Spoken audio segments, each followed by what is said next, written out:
An Ode to Perception and Awareness, Perspectives Through Persons by Byron Broussard. Until this book. Chapter 1. Most books start with a lot of things that I don't feel like getting to. I'm writing a book that I don't know how to stop writing. It's like each time I finish a chapter, I see a valley I gotta cross to get to the real peak. Story nirvana, baby. I'm writing my way into non-existence. Gotta figure out how to write the story in non-existence. I feel like that would really hit with the kids. My story is about my visions. I assume you know the lead speak of all the ancient scholars and metaphysicians. See Cliff Notes. The imagination is wild, and we all have those iconic dreams and those not so relatable. We all have those iconic dreams and the not so relatable experiences that we only bring up at parties with people that are way out of our league in such a fashion that maybe our unrelatable story of visions might relate to the people that we have nothing in relation to in long run-on sentences because, fuck it, they probably hate me already anyway. You'd be surprised if you don't think that trying to relate to people who you should never relate.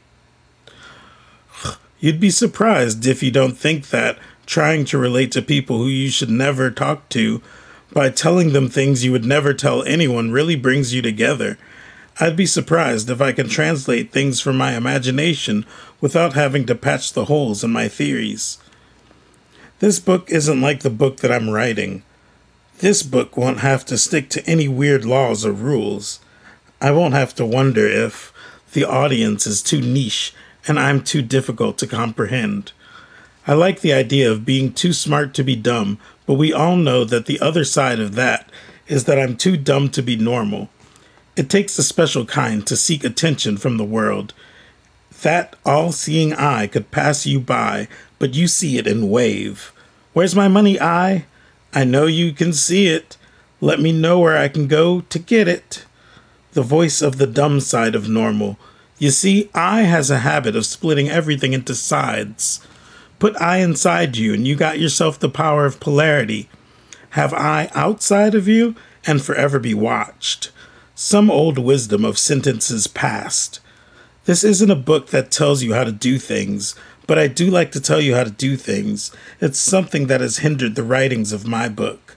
I'm this deep into explaining how I could come off as both too dumb to be normal and too smart to comprehend. And I want to explain how seeking leads to the I and what to do when one finds the I.